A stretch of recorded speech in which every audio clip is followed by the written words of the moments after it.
April the 2nd, 2026. Guys, Trump has finally had it with Pam Bondi, and she's out.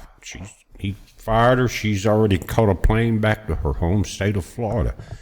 Now, also in the early morning hours, he was not very happy with Tulsi Gabbard either. So I'm not sure how that's going to work out.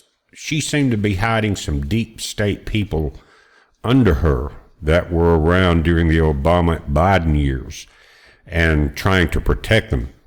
One of them ended up quitting not too long ago. Anyway, it's saying that she is out, and this is according to Fox News. They said Bondi has reportedly already flown back to her home in Florida. The president has reportedly discussed replacing Bondi with EPA Chief Lee Zeldin.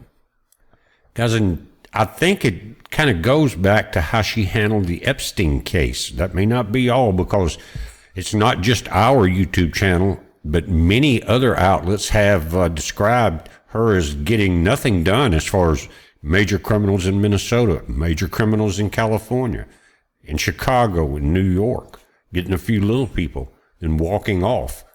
And remember, it was just a couple of days ago that James O'Keefe come out and really blasted her, saying he was tired of risking his life and the life of his team to go out and discover this voter fraud like they did in California last week, and then no one do anything about it.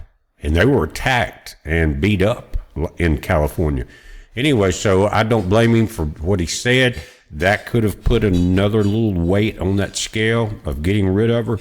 But I think it's good riddance. Now, the deal with Tulsi Gabbard, again, it has something to do with, I think, her underlings that she was protecting that were deep state. And she knew it. Everybody else knew it. But she was going out of her way to protect them and keep them in place, which sounds pretty deep state, doesn't it? Now, this was the other headline this morning before Bondi got fired. It was her. She was up to be fired. So is Tulsi Gabbard. And so we know that Trump followed through. It wasn't just rhetoric. He followed through, and Bondi, is on her way back to Florida. What will happen with Gabbard?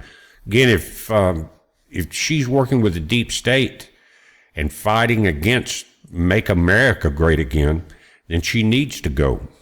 She shouldn't be in there in the first place. We don't know the truth of exactly what has happened here, but again, I mentioned that she was protecting some deep state operatives, and that may have a lot to do with what is going to happen to her, if anything. Again, this morning I was a little skeptical. Both of these came out, and sometimes it's just Trump, trying to scare somebody into doing their job or whatever. But there goes Bondi, and I think Lee Zeldin would be a very good replacement. And again, with Gabbard, I don't know how that will work out. And they're saying that Trump is angry that Gabbard declined to condemn Joe Kent. That was the former director of the U.S. National Counterterrorism Center. Kent set off a firestorm last month by abruptly resigning while trashing the administration's rationale for going into Iran. Trump had privately asked cabinet officials in recent weeks whether he should replace his director, Tulsi, venting frustration that she shielded a former deputy who undercut his rationale for war with Iran, according to two people briefed on the discussions. Now, I saw two sides to that story. One was kind of the patriotic side, because a lot of us were not real happy about going to war when we were trying to recover the nation. But then the other side of it, they're saying it's not clear that Trump would actually fire Gabbard over the episode. Currently, there's no standout candidate to take the job. Trump's advisors have cautioned that creating a high-profile vacancy before a successor is ready could cause unhelpful political distractions. But Trump's discussion marks an ominous development for Gabbard, given the president tends to poll his advisors when he starts to seriously consider whether a personnel change is necessary.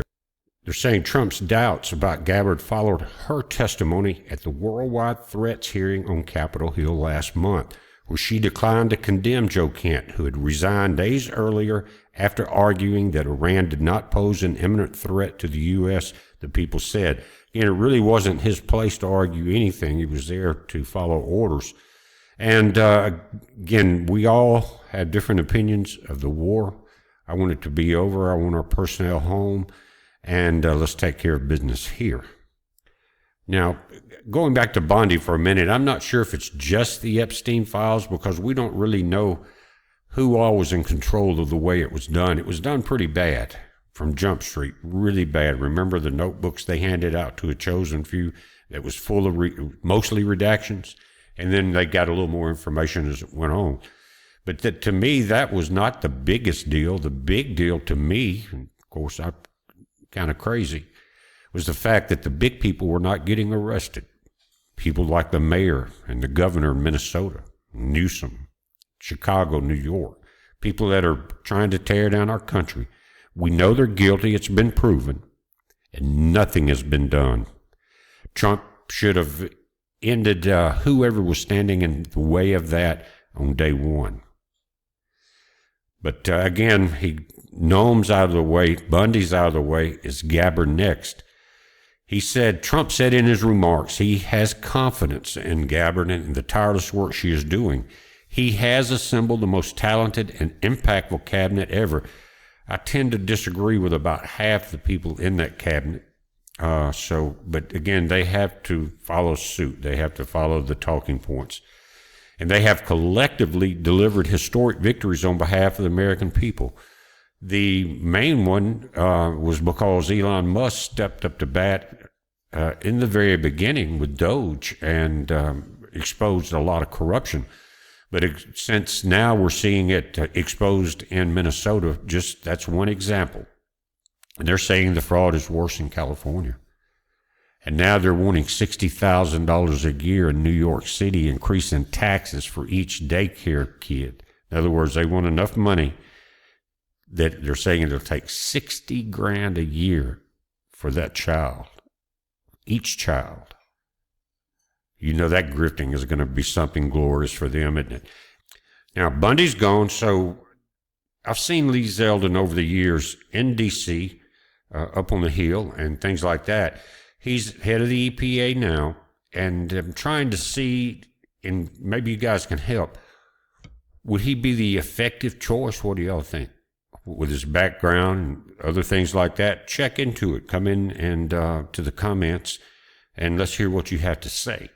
But guys, we're watching this. I think it's a positive move, and should have happened long before this. But I guess if you're the one building the cabinet members, you don't want to tear it down right away. You want to be very careful, and I understand that.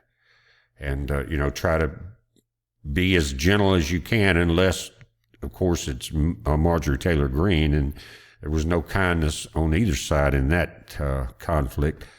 But again, Pam may be relieved flying home. I don't know, but it would be embarrassing in a lot of ways. She'll probably lay low, but if you can't handle the bad guys, Pam, you needed to be gone, girl. We're watching it. You watch it. It's a heads up. Be safe.